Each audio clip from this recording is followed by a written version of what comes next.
नमस्कार। एक अनुभवी पेशेवर नैनी होने के नाते आज मैं उस खूबसूरत दुनिया पर चर्चा करने जा रही हूं जो बचपन के सबसे नाजुक पलों को आकार देती है। हम हेमराज घरू की बेहतरीन किताब from home to the world a nanny's tale के 11वें अध्याय पर गहरी नजर डालने वाले हैं। चंडीगढ़ के घरू परिवार की कहानी के जरिए हम समझेंगे कि कैसे एक केयरगिवर की नरम छुअन बच्चे के विकास में कितना बड़ा बदलाव लाती है। तो चलिए बिना किसी देरी के शुरू करते हैं। चलिए सीधे इसमें उतरते हैं। प्रिया ने जब 7 महीने के बेबी ईशान को सुलाते हुए ये बात कही तो सच कहूं उसने हमारी इस पेशे की आत्मा को चंद शब्दों में पिरो दिया। सोचिए जरा, एक नैनी होना सिर्फ बच्चों की देखभाल तक सीमित थोड़ी ना है।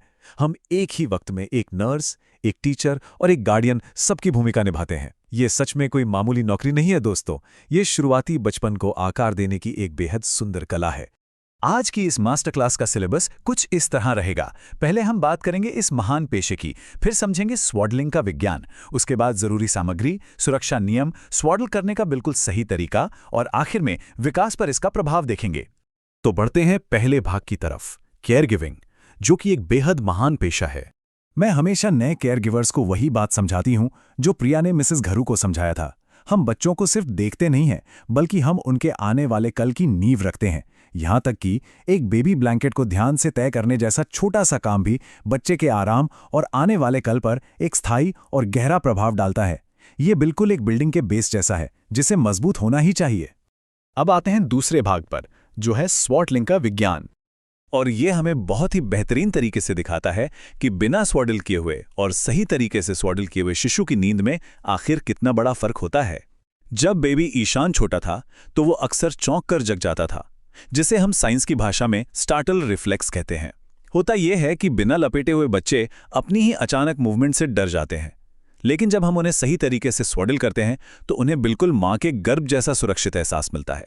नतीजा, एक बहुत ही लंबी और शांत नींद। तीसरा भाग है हमारी जरूरी सामग्री, यानी स्वॉडलिंग के टूल्स। एक सुरक्षित और आरामदायक स्वैडलिंग का माहौल बनाने के लिए हमें कुछ बेसिक लेकिन बहुत जरूरी चीजें चाहिए होती हैं। सबसे पहला और सबसे अहम कदम है एक छोटा हवादार यानी ब्रीदेबल बेबी ब्लैंकेट चुनना। उसके बाद लपेटने के लिए एक बिल्कुल फ्लैट और सुरक्षित जगह होनी चाहिए। और हाँ, एक शांत नर्सरी का माहौल तो लाजमी है। ये तीनों चीजें मिलकर एक परफेक्ट शुरुआत तय करती हैं। अब बढ़ते हैं चौथे और सबसे जरूरी भाग की तरफ, सुरक्षा नियम और सावधानियां। तो सबसे अहम पॉइंट यह है कि 2 मंथ रूल को आप हमेशा ध्यान में रखें। एक अनुभवी नैनी के रूप में मेरी सबसे बड़ी सलाह यही है कि स्वॉडलिंग कब रोकनी है ये जानना उतना ही जरूरी है जितना उसको सीखना। देखिए, जब बच्चा लगभग 2 महीने का हो जाए और थोड़ा पलटना शुरू कर दे तो समझ लीजिए कि अब स्वॉडलिंग तुरंत बंद करने का वक्त आ गया है। कपड़ा लपेटने में बारीकी रखना बहुत बहुत जरूरी है। अगर स्वैडल को बहुत ज्यादा कसकर लपेटा जाए तो बच्चे के हिप्स पर जोर पड़ सकता है और उन्हें काफी नुकसान पहुंच सकता है। और दूसरी तरफ, अगर ब्लैंकेट बहुत ढीला छोड़ दिया गया तो वो कपड़ा खुलकर बच्चे के चेहरे पर आ सकता है, जिससे दम घुटने का एक बहुत बड़ा खतरा बन जाता है। तो इसमें सही बैलेंस होना बिल्कुल अनिवार्य है। चलिए अब आते हैं 5वें भाग पर, स्वॉडलिंग का बिल्कुल सही तरीका।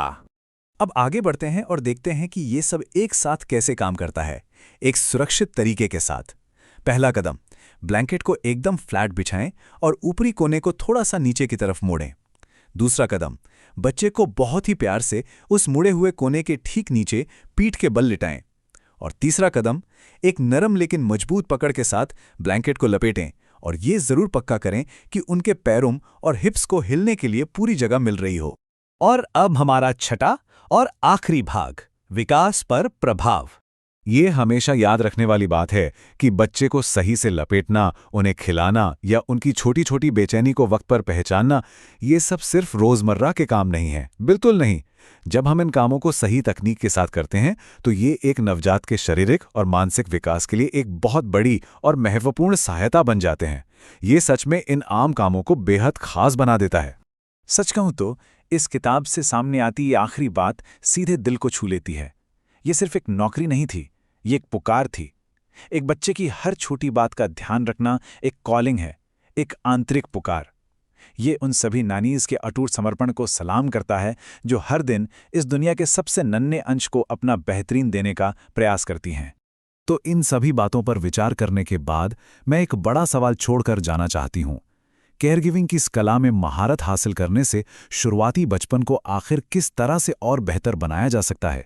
अगर हेमराज घारू की इस किताब पर हमारी ये चर्चा आप सबको पसंद आई हो और आप ग्लोबल केयरगिवर एजुकेशन को आगे बढ़ाने में सपोर्ट करना चाहते हो, तो कृपया इसे लाइक करें, शेयर करें, अपने विचार कमेंट सेक्शन में ज़रूर बांटें और ऐसे ही और दिलचस्प विश्लेषणों के लिए चैनल को सब्सक्राइब करना ना भूलें।